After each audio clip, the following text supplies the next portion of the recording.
Alors bonjour à tous, c'est Puish. Aujourd'hui, on se retrouve pour une critique ciné d'un film qui m'a mis une bonne petite claque. Alors que j'ai pu voir très récemment là, je parle de Mégalomaniac. Alors qu'est-ce que c'est que ce truc, vous allez me dire? Alors ce film, c'est un film belge. Il vient de sortir sur la plateforme Shadow. Donc et c'est vraiment du très très lourd, une bonne petite baffe venue de la Belgique. Un film dans la droite lignée des films chocs à la Calvaire, Martyr, j'ai trouvé, enfin, vraiment un vrai film choc. Alors, je vais vous détailler tout ça, vraiment excellent. Donc, le réalisateur, alors c'est un film d'1h40. Le réalisateur, c'est Karim Ouelaj. Alors, je sais pas si je le dis bien. Alors, en fait, c'est un gars qui a déjà fait pas mal de longs métrages hein, depuis pas mal d'années. Il y a notamment des courts-métrages, il y en a un qui est aussi sur la plateforme Shadow, c'est Reigns qui m'en avait parlé, c'est L'œil silencieux, alors un court-métrage très très étrange. Il avait été remarqué début des années 2000 pour un film qui s'appelle Parabole, que je connais pas. Je vais peut-être m'intéresser un peu plus à ce réalisateur, parce que vraiment, il fait grave le taf dans ce film. Alors, de quoi parle ce film? On va dire c'est un film d'horreur. Il fait un peu penser, il est plein d'influences, hein. Le point de départ du film, ça nous est conté dès le départ, comme ça, on a des mots un peu, on a une description sur l'image, part d'un cas, en fait, d'un vrai fait divers. Je me suis renseigné après pour voir. Donc, l'histoire du dépeceur de monstres. Donc, c'est un fait divers qui s'est passé en Belgique, où en fait, on a retrouvé, pendant quelques mois, on a retrouvé sur les bords de certaines routes, dans une région précise, bah, de Mons, hein, évidemment, en Belgique, on a retrouvé les corps comme ça, coupés en morceaux, des corps de femmes comme ça, déposés sur le bord de la route. Et en fait, les enquêteurs n'ont jamais trouvé qui c'était. Et le film, en fait, part de ce postulat de départ et nous montre en quelque sorte, en gros, nous montre les personnes derrière ça et ce qu'il est advenu par la suite. Donc en fait, après cette introduction où en fait il nous explique ce fameux fait divers, on a droit à une scène d'accouchement ignoble.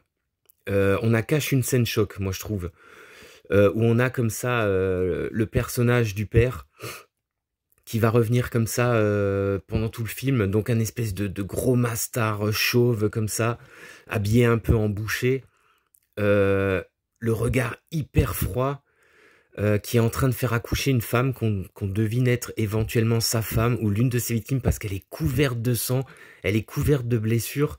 Donc un accouchement, on peut le dire, dans la douleur. Face à cette femme, on a celui qu'on comprend comme étant son fils, donc on verra qui est enfant hein, à ce moment-là. Donc on a toute cette scène d'accouchement qui est hyper violente, hyper trash. Et quand le bébé naît, le père met le bébé hein, dans les bras du fils et lui dit « Tu devras veiller sur elle ». Et il y a aussi quelque chose de très étrange, c'est que la mère en accouchant, elle a un visage, alors tordu évidemment par la douleur, mais elle a les yeux comme ça imbibés de sang, elle a les yeux rouges, comme s'il se passait, et de toute façon toute la scène est tournée comme s'il se passait quelque chose de diabolique. Et on se retrouve des années après, donc en fait on comprend que on va suivre les enfants une fois qu'ils sont grandis, hein. Donc ils vivent toujours dans la maison familiale qui est en pleine décrépitude. On sent qu'il n'y a rien qui a bougé hein, depuis l'époque du père. Alors on devine qu'a priori il est décédé. Et on va suivre donc le fils qui s'appelle Félix, qui est joué par Benjamin Ramon. Alors il est excellent. Franchement dans le rôle, il y a rien à redire. C'est un film de toute façon où il y a très peu de personnages, mais ils sont tous excellents. Lui, vraiment, il fait le personnage froid, comme ça. Aucune émotion, un espèce de... Alors lui, effectivement, hein, dès qu'on va le revoir, il tue des femmes, il les découpe en morceaux, donc en fait, il continue l'œuvre du père, on va dire. On sait même pas pourquoi il fait ça, il a même pas l'air d'y prendre du plaisir. C'est complètement atroce, et on va suivre donc sa sœur, Martha, qui est jouée par Eline Schumacher. Alors, elle, franchement, l'actrice... Dans le film, elle est à fond, quoi. Elle est à 500%. Elle joue son rôle à la perfection. On comprend qu'elle est atteinte, on comprend qu'elle a des problèmes mentaux, hein, mais c'est sûr que je pense que grandir dans ce cadre-là, ça doit pas aider. Elle est sujette à des troubles, déjà des troubles alimentaires. Elle fait plus ou moins de la boulimie. On comprend pas trop. Elle a un physique un peu disgracieux comme ça. Elle est pas entre guillemets, elle est pas jolie. Hein, faut dire ce qui est. Elle est un peu bouboule. Et en fait, elle travaille de nuit dans une usine. Et elle se fait harceler en plus par des collègues de boulot qui sont des vrais enculés. Alors notamment un qui va la violer. Hein. Je spoil pas. Hein, c'est dans le début du film. C'est dans la première demi-heure du film. Hein. Donc qui est joué par Pierre Nice, mais qui est odieux à un niveau. De toute façon, il y a un groupe comme ça, il y a un groupe de 3 personnes. Il y en a un qui ferme les yeux, un qui la viole sans crier gare, et l'autre aussi pareil. Donc c'est un espèce de trio infernal. Et elle va rentrer dans une spirale de... Enfin, elle est déjà dans une spirale de folie, mais ces viols vont réveiller en elle encore plus de pulsions ignobles. Enfin, bref. Le film va aller très loin. Globalement, il est très graphique. C'est un film vraiment méchant. Franchement, c'est un film hyper méchant. C'est un film qui met mal à l'aise du début de la première scène à la dernière scène.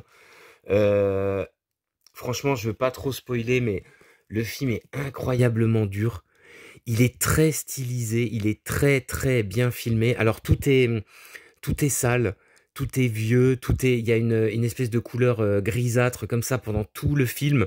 On aura pas mal de scènes aussi qui sont filmées à la shaky cam comme ça, mais une shaky cam tout à fait maîtrisée, tout à fait bien mise en œuvre, notamment lors des meurtres. Les meurtres que Félix perpétue, alors ils sont hyper brutaux, hyper violents. Il les fait sans aucun état d'âme. Les victimes, on entend leur râle. Alors justement, c'est chez Kikam, on voit pas tout le temps tout, mais le peu qu'on voit, c'est déjà ignoble. Notamment une de ces victimes là qui va tuer pendant qu'un train est en train de passer. Oh, le meurtre est atroce. Il va la poignarder, l'étrangler. Il va la poignarder, l'égorger à plusieurs reprises. Mais vraiment, ça vous met mal. En parallèle de ça, on a Martha avec ses délires parce qu'elle a des délires dans sa tête. Hein, on va comprendre très vite, puisque parfois on aura des scènes où elle va être comme dédoublée. Elle va s'entendre parler à elle-même. Elle va être sujette à des visions terribles. D'ailleurs, les scènes de vision sont très graphiques, sont très impressionnantes. Moi, je trouve elles m'ont beaucoup plu. Notamment une qui fait tout à fait référence à Maniac, même si ça va pas aussi loin que dans Maniac. Où on a l'impression comme ça que toutes les victimes sortent des murs, sortent du noir. Tous les personnages sont tout en noir, comme ça on voit juste que leurs yeux écarquillés, blancs. Franchement, ça fait flipper. Il y a une putain d'ambiance sonore aussi dans le film. Il y aura comme ça tout un côté délire psychologique et il y a tout un côté surnaturel qui apparaît dans le film avec des visions comme ça du père couvert de sang. Des visions comme ça du père en croix, comme ça, qui vole. C'est étrange. Il est au loin parfois. Alors la maison où ils habitent est bien évidemment, comme dans tout film d'horreur, elle est forcément loin de tout, au fin fond de la cambrousse. Il y aura une pauvre assistante sociale qui va essayer d'aider Martha, mais qui va très très vite en faire les frais, évidemment, dans un meurtre ignoble. Mais vraiment, son meurtre à elle, il est ignoble parce que il y a le côté outrancier du gore à outrance, mais il y a aussi le côté très réaliste. Hein. Je veux pas dire plus, mais les coups de marteau à répétition font très très mal. Surtout que la victime met un sacré temps avant de crever. C'est atroce. Il y aura aussi... il y a tout un délire avec une meuf qui est enchaînée dans la baraque. C'est une histoire de taré, mais c'est vraiment une histoire de fou. Hein. Le film va très très loin. Il est très très fort.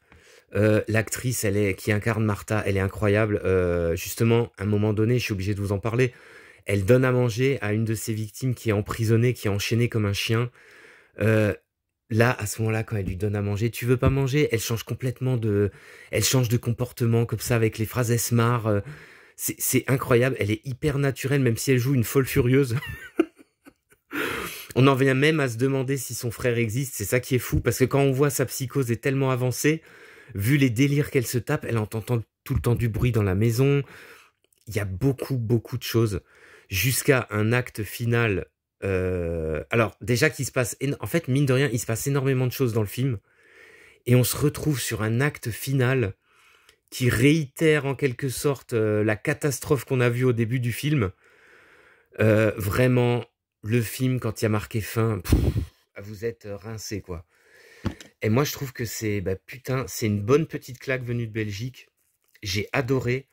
Le réalisateur, là, je vais essayer de voir d'autres films. Alors c'est vrai que Rains m'avait parlé de L'œil silencieux, qui était un putain de court-métrage vachement étrange. Je vais essayer de voir ce fameux Parabole. Je vais essayer de voir qu'est-ce qu'il a fait comme autre film. J'avais jamais entendu parler de ce mec. En tout cas, c'est du lourd. Alors, amateur de films bien dérangeants, bien violents, ben franchement, là, vous pouvez pas tomber mieux. Moi, personnellement, j'ai adoré toutes les scènes fantasmagoriques qui parcourent le film. J'ai adoré tout le côté meurtre chez Kikam, ultra brutal, ultra graphique. C'est un peu un excellent mélange d'horreur, de réaliste, de psychologique comme ça. C'est du très lourd. Alors celui-là, une valeur sûre. Je pense que ce film va devenir un bon petit classique à la Calvaire, un bon petit classique du cinéma belge, hein, comme C'est arrivé près de chez vous. Je pense que, ouais, je pense qu'à l'avenir, celui-là, ça va devenir un bon classique. Je vous le conseille à 100%. La plateforme Shadows, qui est vraiment une putain de bonne plateforme apparemment, hein. Parce que franchement, ils diffusent vraiment des très bons films. J'espère, en tant que collectionneur, évidemment, j'espère qu'il y aura une bonne petite sortie en Blu-ray ou 4K, ou en tout cas en Blu-ray, une bonne petite édition. En tout cas, un film à ne pas louper, et je vous dis à plus pour de prochaines critiques.